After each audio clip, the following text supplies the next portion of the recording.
Republican Congresswoman Nancy Mace decided to hold a virtual town hall with her constituents this week where you could just call in and she would talk to you. It only lasted 15 minutes. So, her heart really wasn't into it. She doesn't care what her voters think. And that much was evidenced not just by the short duration of the virtual town hall, but also due to the fact that she just screamed at them for most of the time. Here's what happened. A constituent, Lindsay from Somerville, is how she identified herself, called in and asked this question. Talking about DEI. And she said, you got into the Citadel with your DEI, and now generations of girls aren't going to be able to have the same opportunities. Well, that pissed Nancy Mace off. So Nancy Mace, the big tough woman who claims she almost broke her arm from a handshake earlier this year, responded by saying this. Let me make it very clear, Lindsay from Somerville. I earned the right to wear that ring at Citadel. I fought like hell for my ring from the Citadel. You have no idea what I went through to graduate from the Citadel. It is not a DEI graduate ring. I have a real ring because I earned it. The blood, sweat, and tears I went through to follow in my father's footsteps. You will never know the pain that a woman goes through to succeed at a place like the Citadel. How many times are you going to say the Citadel? We get it.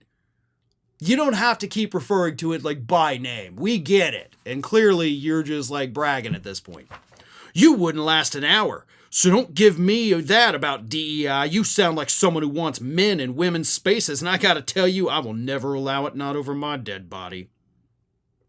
So I love how she's now shifted and she's like, I'm going to straw man you. I'm going to turn you into something that I'm just going to make up. And then I'm going to get pissed off about the thing I've made up about you. Normal people don't do that. Liars and charlatans do. She continued, if that's what you want, Lindsay from Somerville, I will not help you. I will not support that. I think that is disgusting. So she's still going on about this fake bathroom thing. You will never know that toughness because you're part of the far left. And then she gets to the meat of it. You're probably one of those people, one of those fake town hallers who want a fake town hall because you've never shown up to one, so you could just sit right back down. I'm not going to have any of it. Says tough guy Nancy Mace, who again had her arm in a sling after somebody shook her hand this year. So don't talk about toughness when you can't handle a handshake there, Nance. But it's the last part that really gives it all away, right? You're one of those fake protesters because you want a fake town hall, she said. That's a weird thing. I think you either misspoke or you're a moron, probably both. But this is how Republicans are reacting.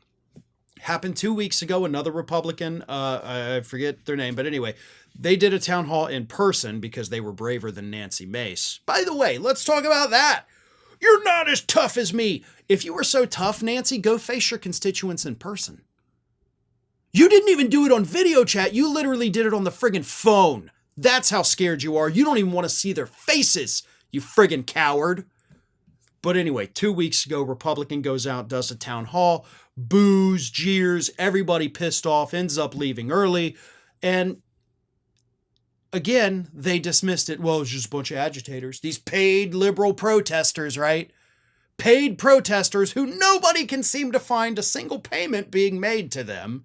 I would think that would be fairly easy for somebody to track down. Somebody would slip up eventually and show a pay stub, right? They literally would.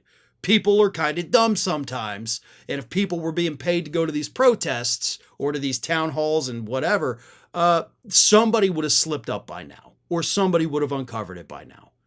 It hasn't happened because it hasn't happened. Nobody's getting paid to do this. But Republicans do this at their own peril. So I encourage them, by the way, please keep doing it.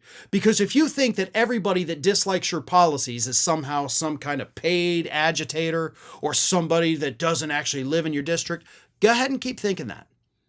Because I guarantee you, that's not going to serve you well in next year's midterms. Not to mention the fact that you could simply look at the polling data and see that people don't like what's going on in this country. That is crystal clear, but you choose to ignore that too. So again, I encourage you, please continue to ignore reality because that's not going to bode well for you in November 2026.